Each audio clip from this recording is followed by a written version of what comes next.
বিশ্ব স্বাস্থ্য সংস্থা WHO থেকে আনুষ্ঠানিকভাবে যুক্তরাষ্ট্রকে প্রত্যাহার করে নিয়েছেন মার্কিন প্রেসিডেন্ট ডোনাল্ড ট্রাম্প। এর ফলে জাতিসংঘের এই স্বাস্থ্য সংস্থাটি তাদের অন্যতম বৃহৎ অর্থদাতা দেশকে হারালো। তবে ট্রাম্প হঠাৎ করেই এই সংস্থা থেকে বের হয়ে যাননি। গত বছর জানুয়ারিতে মার্কিন প্রেসিডেন্ট হিসেবে দায়িত্ব গ্রহণের পরে তিনি WHO থেকে বের হয়ে যাওয়ার ঘোষণা দেন। যুক্তরাষ্ট্রের স্বাস্থ্য ও মানব সেবা বিভাগ জানিয়েছে, কোভিড মহামারী মোকাবিলায় WHO এর ব্যর্থতা, প্রয়োজনীয় সংস্কার করতে না পারা এবং সদস্য রাষ্ট্রগুলোর রাজনৈতিক প্রভাবের কারণেই ওয়াশিংটন এই সিদ্ধান্ত নিয়েছে।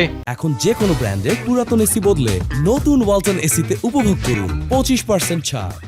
জাতিসংঘের এই সংস্থাটি বিশ্বব্যাপী জনস্বাস্থ্যের উন্নয়ন, রোগ প্রতিরোধ, স্বাস্থ্য ঝুঁকি মোকাবেলা এবং জরুরি স্বাস্থ্য পরিস্থিতিতে সমন্বয়কের ভূমিকা পালনের পাশাপাশি সংক্রমণ ও অসংক্রামক রোগ নিয়ন্ত্রণ, মহামারী রোধ, সার্বজনীন স্বাস্থ্যসেবা নিশ্চিত করে থাকে।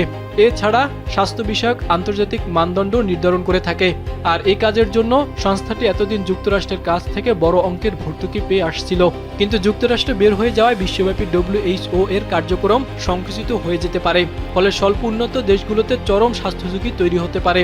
এদিকে WHO এর মহাপরিচালক টেড্রোস আধানম গেব্রেয়েসুস বলেছেন, যুক্তরাষ্ট্রের এই সিদ্ধান্ত শুধু সংস্থাটির জন্য নয়, বরং যুক্তরাষ্ট্র ও বৈশ্বিক জনস্বাস্থ্যের জন্য ক্ষতিকর। তিনি পোলিও নির্মূল, এইডস প্রতিরোধ, মাতৃমৃত্যু হ্রাস এবং তামাক নিয়ন্ত্রণে আন্তর্জাতিক চুক্তিসহ নানা বৈশ্বিক উদ্যোগে WHO এর গুরুত্বপূর্ণ ভূমিকার কথা তুলে ধরেন।